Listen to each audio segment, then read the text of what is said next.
Bueno, y ahora en relación a la conexidad, así como la imagen de conjuntos compactos bajo funciones continuas es un conjunto compacto, también vale lo mismo para conexidad. La imagen de un conjunto conexo bajo una función continua es un conjunto conexo. Como hace un rato, veamos primero para el caso en el que todo el dominio de la función es conexo y luego particularizamos para el caso en que el dominio no es conexo, pero la consideramos a la función actuando sobre un conexo. Entonces supongamos que tengo una función compleja cuyo dominio es D y que sea continua en todo su dominio. Si el dominio es conexo, entonces la imagen del dominio es también un conexo. O sea, las funciones continuas en todo su dominio, si el dominio es conexo, transforman ese dominio conexo en un conjunto conexo. Lo vamos a demostrar por contrarreciprocidad.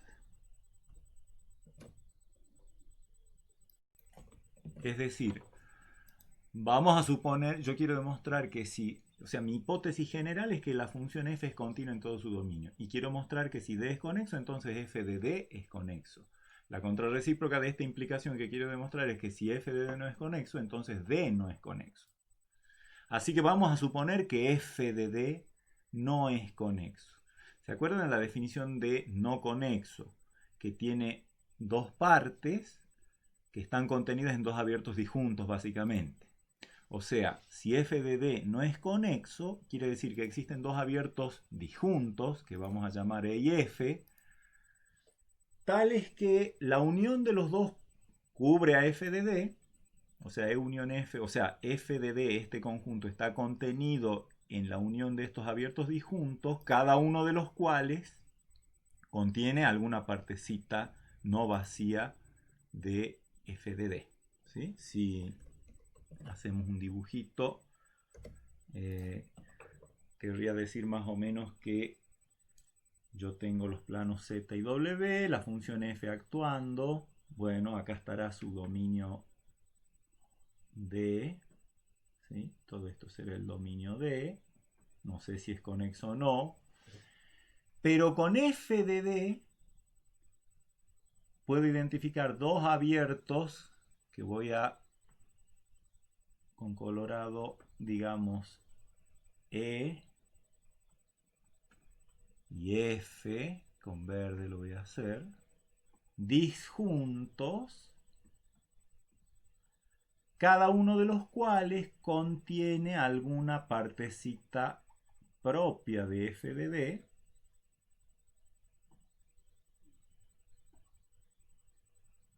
¿Sí? O sea, si estas dos partes me hacen f de d. Al decir que no es conexo, estoy suponiendo que hay dos abiertos E y F disjuntos, cada uno de los cuales contiene una parte propiamente dicha no vacía de f de d. ¿Sí? Entonces, ¿qué voy a hacer? Voy a llamarle a la preimagen de SE, que estaba hace un rato, y voy a llamarle b a la preimagen por f del conjunto f mayúscula. Como f es continua en D, fíjense que E y F mayúsculas son dos abiertos, así que como f es continua en todo su dominio, la preimagen de esos dos abiertos, o sea, A y B, admiten dos abiertos G sub A, le voy a llamar, y G sub B, tales que el A, o sea, F a la menos 1 de E, es D intersección el abierto G sub A. Y la preimagen de F, que es B, es D, el dominio, intersección G sub B. Recuerden, estoy aplicando acá el teorema que dice que la preimagen de un abierto es igual a un abierto intersección el dominio si la función es continua en todo su dominio. ¿Ok? Fíjense que por hipótesis, digamos, por suposición, E intersección F de D es no vacía. Así que hay algún elemento acá. Hay algún WN que también está en f de d. ¿Y qué quiere decir que haya un elemento de E que está en f de d? Que hay un z en d tal que f de z, que es w, pertenece a E. ¿Sí? O sea, como w está en f de d, hay algún z en d tal que transformado por f cae en w. Pero ese w está en E, así que f de ese z pertenece a E. Y con eso, evidentemente, si hay un z tal que f de z pertenece a E, quiere decir que z pertenece a la preimagen de E, que es A. Y eso me dice que A no es el vacío.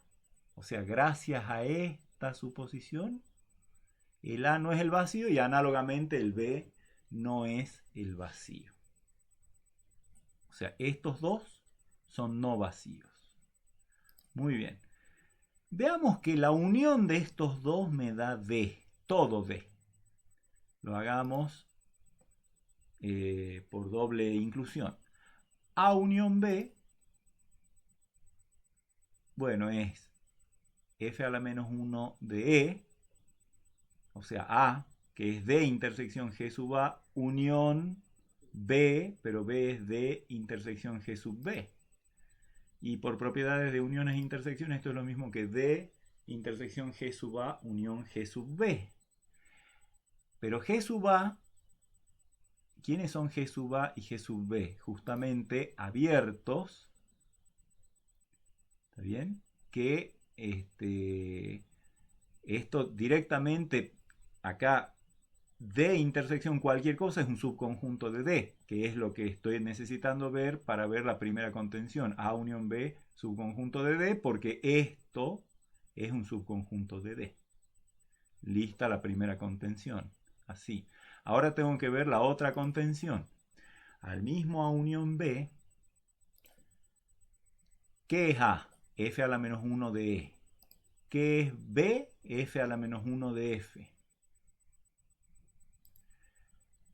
Las preimágenes, la unión de preimágenes es igual a la preimagen de la unión.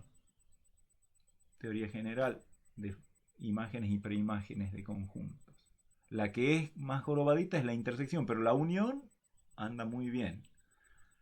O sea que A unión B es la preimagen de E unión F. Pero E unión F, fíjense que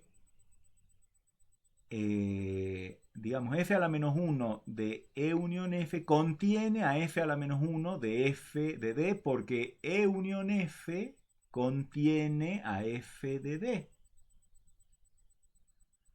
Y la preimagen de la imagen de D contiene a D, también de la teoría general de conjuntos. Así que ahí ya tengo por transitividad que A unión B contiene a D. Y A, acá arribita tenía que A unión B estaba conteniendo D, luego A unión B es igual a D.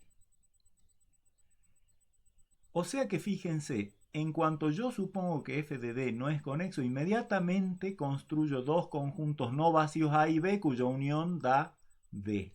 Si logro ver que esos dos conjuntos son disjuntos y separados, o bueno, si logro ver directamente que son separados, ya eso automáticamente me estaría demostrando que D no es conexo, porque recuerden que una de las caracterizaciones de los conjuntos que no son conexos es ser la unión de dos conjuntos no vacíos separados. Así que, por un lado, G sub A era aquel que provenía de la preimagen de E, o sea que me daba el conjunto A, ¿sí? Como f a la menos 1 de E, como E era abierto, su preimagen era D intersección G sub A. Bueno, ese conjunto G sub A, intersección B, voy a ver que da vacío. Si no fuera así, llegaría a una contradicción. ¿Cuál sería la contradicción? Bueno, si esto no fuera vacío, habría algún elemento Z, digamos, que está en G sub A y está en B. O sea que por un lado, Z está en G sub A. Y por otro lado, Z está en B, pero recuerden que B es D intersección G sub B, o sea que por Z estar en B, quiere decir que Z está en G sub B y Z está en D. Así que miren, ¿qué significa esto? Que si Z está en G sub A y Z está en D, quiere decir que Z está en A, porque A mayúscula era D intersección G sub A. Y también Z está en D, porque Z está en D y Z está en G sub B. Bueno, ya sabemos también aparte que Z está en B. Y por lo tanto, f de z, si z está en A y z está en B, por un lado, por estar z en A, f de z está en E, porque A es la preimagen de a f de E, así que f de cualquier elemento acá tiene que estar en E. Pero por otro lado, si z está en B, f de z va a estar en F. Ah, pero ¿qué no era que E y F eran disjuntos? Claro, eh, esto contradiría que E y F son disjuntos y esa contradicción provendría de suponer que esto no es vacío.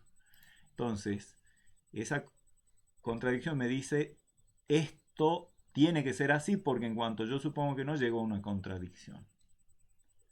Bueno, así que fíjense, el vacío está contenido en cualquier conjunto, en particular en A intersección B clausura.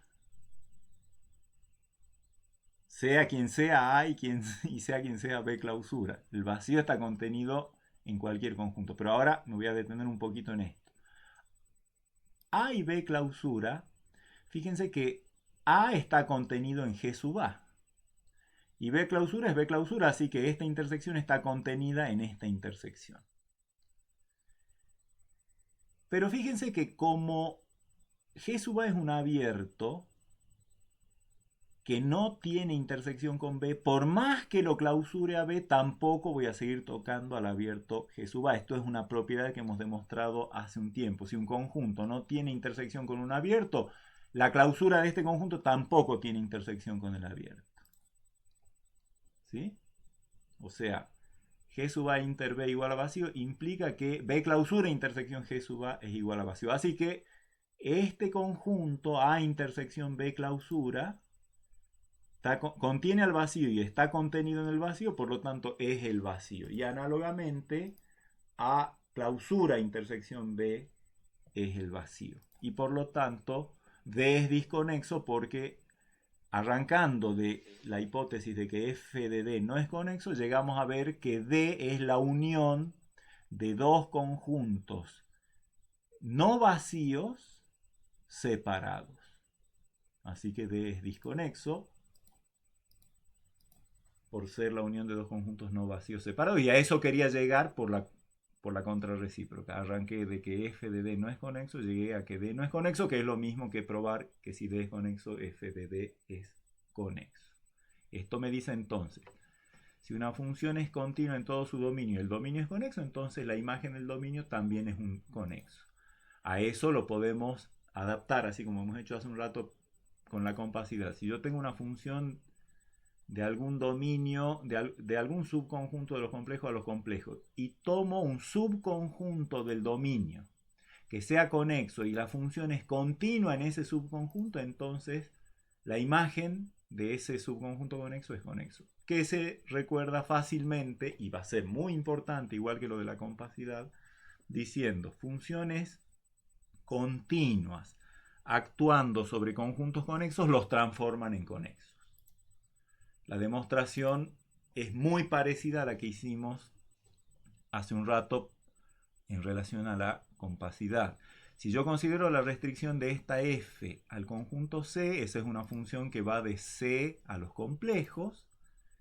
Si f es continua en C, que es una de las hipótesis, su restricción también es continua en C. Por lo tanto, si C es conexo y esta función es continua en todo su dominio, por el teorema de hace un ratito, esta función restringida aplicada a todo su dominio me da un conjunto conexo.